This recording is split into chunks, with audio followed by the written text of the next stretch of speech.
Hello and welcome to our YouTube channel जिसका नाम है देव दिशा YTCDD।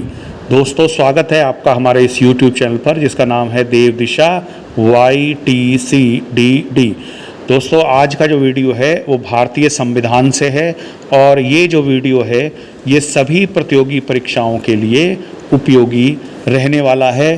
तो इसीलिए जुड़े रहिए हमारे YouTube चैनल से। और इस चैनल पर अब उत्तराखंड और भारतीय संविधान से जुड़े हुए वीडियो अपलोड किए जाएंगे। तो चलिए स्टार्ट करते हैं बिना देरी से। आज का जो हमारा वीडियो है वो रेगुलेटिंग एक्ट पर है, लेकिन ये जो वीडियो है ये आपको मेन एग्ज़ाम और प्री एग्ज़ाम दोनों के लिए आपको उपयोगी रहेगा।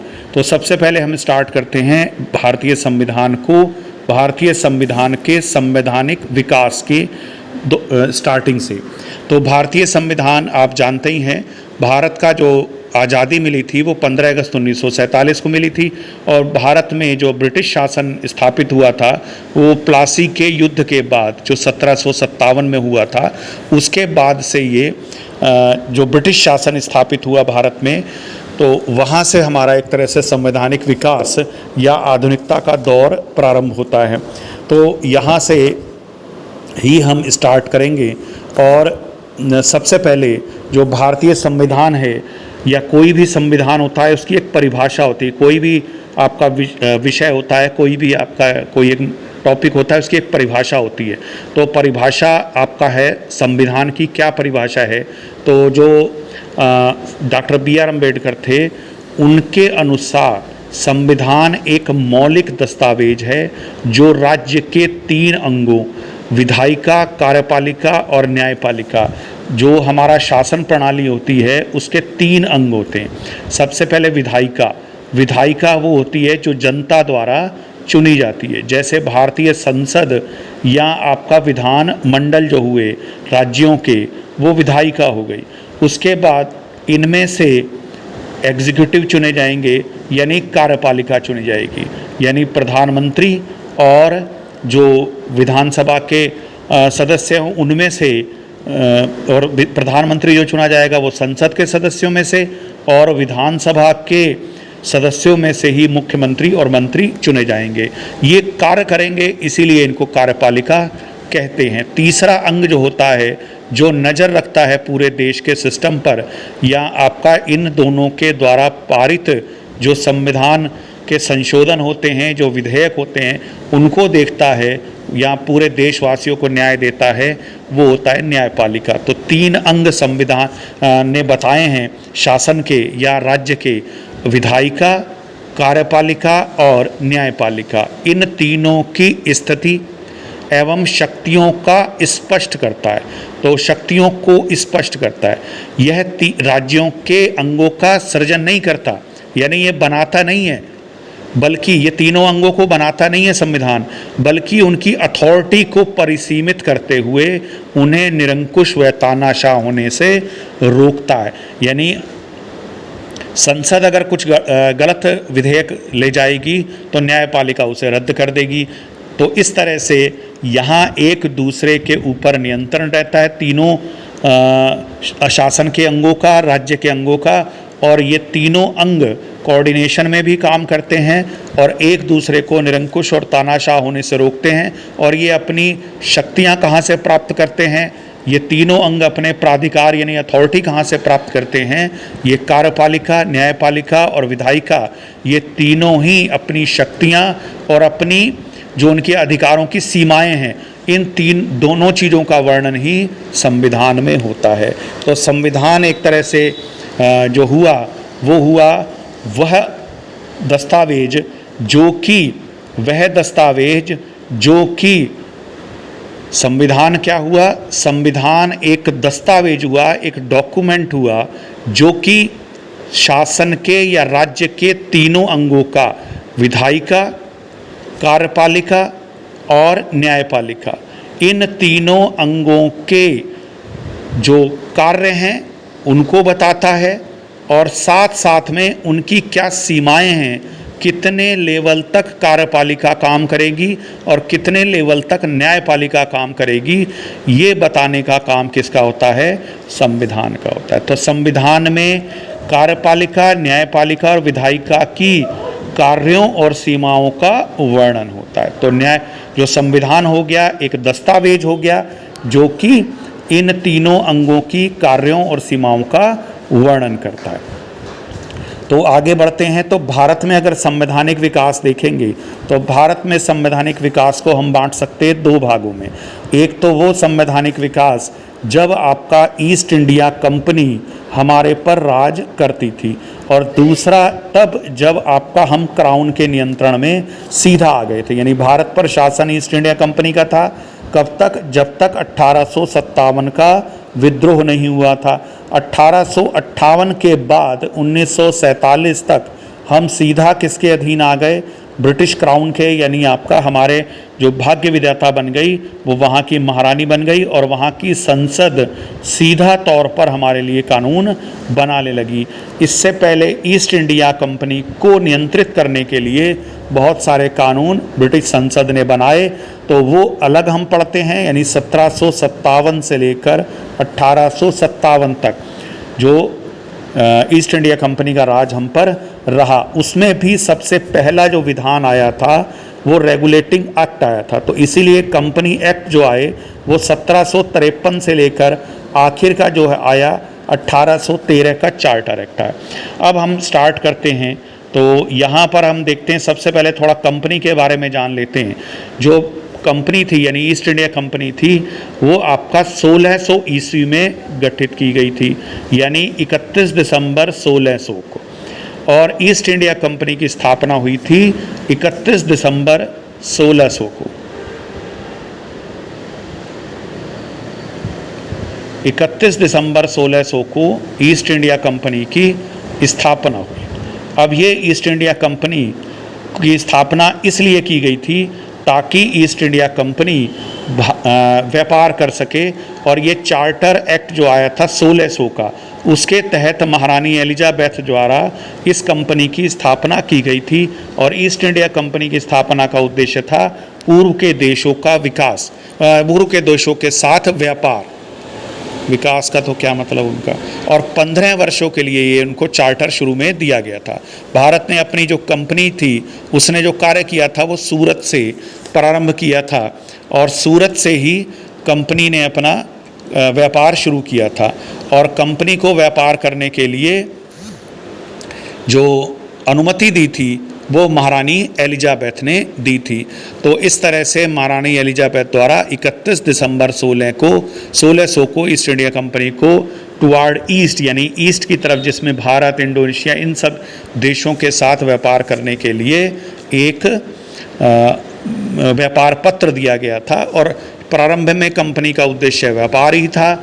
उसने सूरत में अपना व्यापारिक केंद्र स्थापित किया था। अब इसके बाद हमारा शुरू हो जाता है कंपनी का चार्टर। कंपनी के मतलब एक्ट। तो कंपनी आपका कैसे बन गई? कंपनी का नियंत्रण हो गया 1700 जो लड़ाई हुई 1757 की प्लासी के बाद। इसके बाद कंपनी के सैनिक उद्देश्य स्पष्ट हो गए। कंपनी भूमि के मालिक हो गई है, व्यापारी के साथ साथ भूमि का मालिक हो गई कंपनी। और कंपनी का शासन हो गया बंगाल में, जो आपने पढ़ा होगा 1765 में। तो एक तरह से द्वैध शासन, डुअल गवर्नमेंट बैठी थी। तो कंपनी में लूट मच गई, यानी भ्रष्टाचार बहुत बढ़ गया। इसके कारण कंपनी की आर्थिक स्थिति खराब हो गई। और इसके जो कारण थे उधर हम यहाँ डिस्कस कर लेते हैं रेगुलेटिंग एक्ट में। अब कंपनी रेगुलेटिंग एक्ट आया क्यों और क्या कारण थे वो यहाँ से हम देखते हैं। 1773 का रेगुलेटिंग एक्ट ब्रिटिश संसद द्वारा पारित एक कानून था जो भारत में ईस्ट इंडिया के मामलों को नियंत्रित व नियमित करने के लिए पहला कदम था। तो एक तरह से रेगुलेटिंग एक्ट जो था वो आपका पहला स्टेप था ईस्ट इंडिया कंपनी के कार्यों को नियंत्रित करने के लिए। अब ईस्ट इंडिया कंपनी के कार्यों को नियंत्रित करने के लिए रेगुलेटिंग एक्ट आया 1773। इसके बाद ही भारत का एक तरह से संवैधानिक विकास माना जाता है। इसमें कंपनी के मामलों को ब्रिटिश सरकार ने नियंत्रण किया, जिससे भारत में केंद्रीकृत प्रशासन की नींव रखी गई। हर एक क्वेश्चन इम्पोर्टेंट है और आपका सिंगल लाइनर जो आपका ऑब्जेक्टिव्स है उनके लिए भी और डिस्क्रिप्टिव के लिए भी इम्पोर्टेंट है। इसके बाद आपका इसकी पृष्ठभूमि क्या थी रेगुलेटिंग एक्ट की, तो रेगुलेटिंग एक्ट की जो पृष्ठभूमि थी, सबसे पहले वित्तीय समस्याएं। जो रेगुलेटिंग एक्ट थी उसमें आपका क्यों आया ये रेगुलेट एक्ट, तो ईस्ट इंडिया कंपनी की जो माली हालत थी, यानी जो आर्थिक स्थिति थी, वो ख़राब हो चुकी थी। और ये आर्थिक स्थिति क्यों ख़राब हुई थी, इसमें कुछ चाय वाला मसला भी था, वो आपका बहुत लंबा मामला है, उसको बाद में डिस्कस करेंगे। चाय कंपनी की चाय का उठान नहीं हुआ, यानी कंपनी की चाय बिकी नहीं, और इसके अलावा व्यापारिक प्रबंधन, भ्रष्टाचार, ये सब मामले थे जिनके कारण ईस्ट इंडिया कंपनी ने उधार मांगा था ब्रिटिश सरकार से। अब आगे इसी कारण से उन्होंने रेगुलेटिंग एक्ट यानी नियंत्रित करने के लिए ये एक्ट, ईस्ट इंडिया कंपनी को नियंत्रित करने के लिए ये एक्ट पारित किया था। यहाँ देखिए ये लिखा भी है, कंपनी के ऋण, east India company bank of England और सरकार दोनों के कर्ज में डूबी थी और लाखों पाउंड की जो चाय थी वो ब्रिटिश गोदाम में सड़ रही थी और भारत के से और भी अधिक आ रही थी। अब ऐसी स्थिति में कंपनी की स्थिति, आर्थिक स्थिति खराब हो गई और कंपनी जो है डामाडोल हो गई। तो ऐसी स्थिति में रेगुलेटिंग एक्ट आया था। इसके अलावा 1770 में बंगाल में अकाल पड़ गया, जिससे आर्थिक मंदी आई, कृषि उत्पादकता में कमी आई और जो कंपनी था उसके राजस्व में भी यानी रेवेन्यू में भी गिरावट हुई, कंपनी का व्यापार भी बाधित हुआ। रॉबर्ट क्लाइव ने बंगाल में डुअल गवर्नमेंट स्थापित की थी, यानी आपका जो है डबल विधान था। यहाँ पर आपका दीवानी अधिकार तो कंपनी के पास थे, लेकिन जो रेवेन्यू तो कंपनी को आता था, लेकिन जो निजामत यानी आपका न्यायालय और फौजदारी के मामले थे वो आपका नवाब साहब के पास आते थे। तो कंपनी को आपका सिर्फ अपने रेवेन्यू से मतलब था, तो इस वजह से, और चूँकि राजा साहब को या नवाब साहब को पैसा आ नहीं रहा था और फौजदारी के मुकदमे और आ रहे थे, तो इस कारण से नवाब की भी दिलचस्पी कम हो रही थी, तो जनता में हाहाकार मच रही थी। और इसके बारे में कहा भी जाता है कि पूरी दुनिया में इससे ज़्यादा भ्रष्ट सरकार कहीं नहीं थी। ये आपने एक ब्रिटिश गवर्नर जनरल के स्टेटमेंट ही सुना होगा। तो यहाँ पर आपका अराजकता का वातावरण था, इस कारण से ब्रिटिश सरकार को ये कदम उठाना पड़ा। अब आगे बढ़ते हैं, क्या प्रावधान थे रेगुलेटिंग एक्ट के। तो रेगुलेटिंग एक्ट आपका एक तो ये ध्यान रखेंगे कि ये सीक्रेट समिति एक बनाई गई थी। लॉर्ड नॉर्थब्रुक जो उस समय ब्रिटिश प्रधानमंत्री थे, उन्होंने एक सीक्रेट कमेटी बनाई थी ईस्ट इंडिया कंपनी की जांच के लिए, यानी इसे कहा जाता है सीक्रेट कमेटी या गुप्त समिति। और इस समिति के तो 3 वर्ष इम्पोर्टेंट हो जाते हैं, 1772, 1773 और 1774। 1772 आपका हो गया जब सीक्रेट समिति बनी, जिसकी सिफारिश पर रेगुलेटिंग एक्ट आया 1773 में और 1774 में इसे लागू किया गया। तो इस तरह से 3 ये वर्ष महत्वपूर्ण गिने जाते हैं। अब आप यहाँ देखेंगे तो रेगुलेटिंग एक्ट में क्या प्रावधान थे। तो रेगुलेटिंग एक्ट में प्रावधान थे, सबसे पहले सिंगल पॉइंट वाइज देखेंगे, बंगाल का गवर्नर जनरल। बंगाल का गवर्नर जनरल आपका किसको बना दिया गया, वारेन हेस्टिंग्स को। और ये बंगाल का गवर्नर जनरल के सहायता के लिए 4 सदस्यों वाली एक परिषद यानी एग्जीक्यूटिव काउंसिल भी बनाई गई, एक कार्यकारी परिषद भी बनाई गई। तो ये रेगुलेटिंग एक्ट में पहला इम्पोर्टेंट प्रावधान था कि जो बंगाल का गवर्नर जनरल है उसकी सहायता की, बंगाल के गवर्नर को बंगाल का गवर्नर जनरल बना दिया गया। और इसके बाद जो उसकी सहायता के लिए एक 4 सदस्यीय कार्यकारी परिषद भी बना दी गई। अब इस जो बंगाल की प्रेसिडेंसी थी, इसमें बंगाल की प्रेसिडेंसी में बम्बई और मद्रास की प्रेसिडेंसी को भी शामिल कर दिया गया था। अभी तक ये तीनों प्रेसिडेंसी स्वतंत्र थी।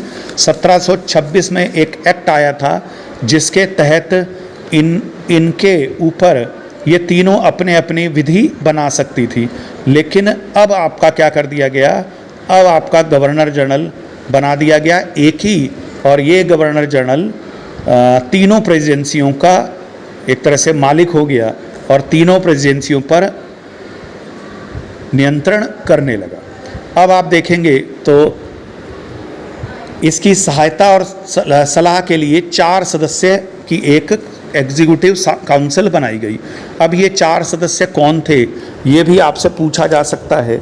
तो ये 4 सदस्य के नाम आपको याद रखने चाहिए। ये 4 सदस्य थे वारेन हेस्टिंग्स के साथ फिलिप फ्रांसिस, क्लेवरिंग, मानसन और बरवेल। तो यहाँ पर आपका ये 4 सदस्य हैं जिनके नाम यहाँ लिखे हैं, और देखिएगा सबसे पहले बरवेल, फिर मानसन, फिर आपका जो है फ्रांसिस और फिर क्लेवरिंग। तो यहाँ एक छोटा सा कोड आप बना सकते हैं जो आपका याद रखने के लिए, बरवे बरवे मेरी बात मान, बरवे मेरी बात मान, फ्रांसिस बहुत क्लेवर होते हैं, फ्रांसिस बहुत क्लेवर होते हैं। तो आपको सारे याद हो जाएंगे। ये क्वेश्चन बहुत दबा ढका क्वेश्चन है, यानी आप बहुत कम किसी पेपर में आया हो, लेकिन आ सकता है। तो बरवे से आपका बन गया बरवेल, मानस बन गया मानसैन, और फ्रांसिस से तो फ्रांसिस बन गया, और क्लेवर होते हैं से आपका बन गया क्लेवरिंग। तो बरवे मेरी बात मान, फ्रांसिस बहुत क्लेवर होते हैं। तो चारों आपका जो ये जो गवर्नर जनरल की काउंसिल में सदस्य थे वो आपको याद हो गए। तो गवर्नर जनरल की काउंसिल में कितने सदस्य थे? 4। एक आपका कौन? बरवेल, एक मानसैन, एक आपका जो है फ्रांसिस और एक क्लेवरिंग। तो 4 सदस्य हो गए। कोड आपका हो गया बरवे मेरी बात मान, फ्रांसिस बहुत क्लेवर होते हैं। तो इस तरह से ये बंगाल के गवर्नर जनरल की सहायता के लिए 4 सदस्य हो गए, 4 सदस्य हो गए। अब आपका अगला पॉइंट है इसमें, कलकत्ता में सर्वोच्च न्यायालय। कलकत्ता में सर्वोच्च न्यायालय की स्थापना भी की गई और रेगुलेटिंग एक्ट के तहत की गई 1774 में, और कलकत्ता के फोर्ट विलियम में। और इसके बाद इसमें एक मुख्य न्यायाधीश रखा गया जो थे चार्ल्स इम्पे, एलिजा इम्पे, और 3 अन्य थे। अब ये 3 अन्य के नाम भी आपको याद रखने चाहिए। 3 अन्य कौन थे? लिमेस्टर, चैम्बर्स और हाइड। तो इसमें भी आप कर सकते हैं। लिमेस्टर ने कोड याद करने के लिए है ये, लिमेस्टर ने चैम्बर्स हाइड कर लिए या चैम्बर छुपा लिए। तो लिमेस्टर चैम्बर्स छुपा लिए, लिमेस्टर ने चैम्बर छुपा लिए, लिमेस्टर ने चैम्बर हाइड कर लिए। 3 सदस्य ये आपका ऑटोमेटिक याद हो जाएंगे।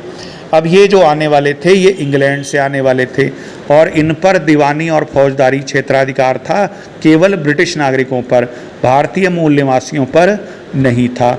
इसके अलावा कंपनी के अधिकारी जो बहुत ज़्यादा भ्रष्ट हो चुके थे उनको निजी व्यापार में शामिल करने का, ये सिर्फ अब लाइसेंस लेकर ही व्यापार कर सकते थे, बिना लाइसेंस के अब व्यापार नहीं कर सकते थे। इसके अलावा जो रिपोर्टिंग थी वो आपका कंपनी पर ब्रिटिश अधिकार इस माध्यम से भी किया गया कि भारत में जो राजस्व मामले हों, नागरिक मामले हों, सैन्य मामले के लिए आपका जो है रिपोर्टिंग करनी आवश्यक हो गई। इसके अलावा वित्तीय रेगुलेशन भी किया, कंपनी के लाभांश को 6% तक सीमित कर दिया जब तक कंपनी सरकारी ऋण भुगतान नहीं कर देती। और निदेशक मंडल जो बनाया गया था, बोर्ड ऑफ डायरेक्टर्स, वो आपका जो है 4 वर्ष तक सीमित कर दिया गया। तो इस तरह से ये रेगुलेटिंग एक्ट था जिसके ये प्रावधान थे, मोटे तौर पर यही प्रावधान थे। अब इनमें क्या महत्व है इसका? तो ईस्ट इंडिया कंपनी के मामले में पहली बार आपका हस्तक्षेप ब्रिटिश सरकार ने किया। इसके बाद कंपनी के कार्यों को मान्यता भी मिल गई, राजनीतिक और प्रशासनिक न्यायिक सुधार भी हुए और सत्ता का विकेंद्रीकरण हुआ। क्यों? क्योंकि 3 प्रेसिडेंसी जो अलग अलग थी उनको समाहित करके एक ही गवर्नर जनरल के अधीन कर दिया गया, वो थे वारन हेस्टिंग्स। अब आपका आता है कि इस रेगुलेटिंग एक्ट में क्या कमियां थी।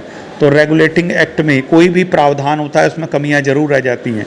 गवर्नर जनरल आपका जो है बहुमत से ही कार्य कर सकते थे, जो एग्जीक्यूटिव काउंसिल थी उसके बहुमत से ही कार्य कर सकते थे।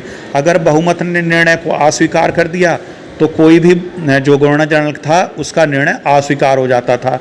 इस तरह से गवर्नर जनरल उसमें कोई वीटो पावर नहीं लगा सकता था, यानी गवर्नर जनरल की मर्जी नहीं चल सकती थी।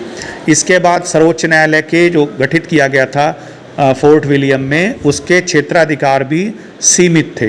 तो इस वजह से भी भ्रम की स्थिति बनती थी दोनों के बीच में, गवर्नर जनरल सही है या सर्वोच्च न्यायालय सही है।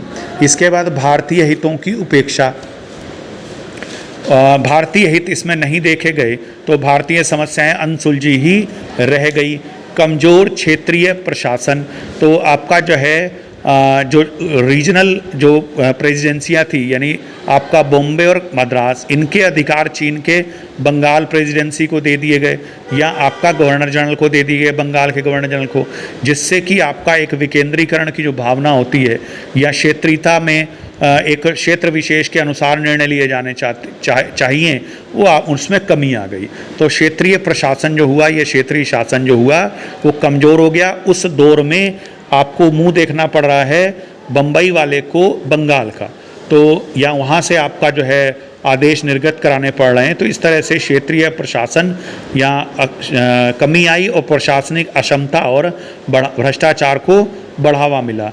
इसके अलावा जो गवर्नर जनरल रेगुलेटिंग एक्ट जो था उसने संसद को गवर्नर जनरल की रिपोर्ट को प्रभावी ढंग से जांच करने की पर्याप्त शक्ति नहीं दी, जिसके कारण भारत में प्रशासन की पारदर्शिता और जवाबदेही सीमित हो गई।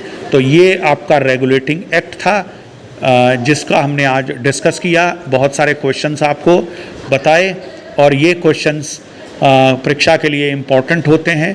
तो ये दोनों तरीके से हमने आपको बता दिया, जो ऑब्जेक्टिव है उस पॉइंट ऑफ व्यू से भी और डिस्क्रिप्टिव के पॉइंट ऑफ व्यू से भी। तो आज का वीडियो यहीं समाप्त होता है। जुड़े रहिए हमारे यूट्यूब चैनल से जिसका नाम है देव दिशा YTCDD।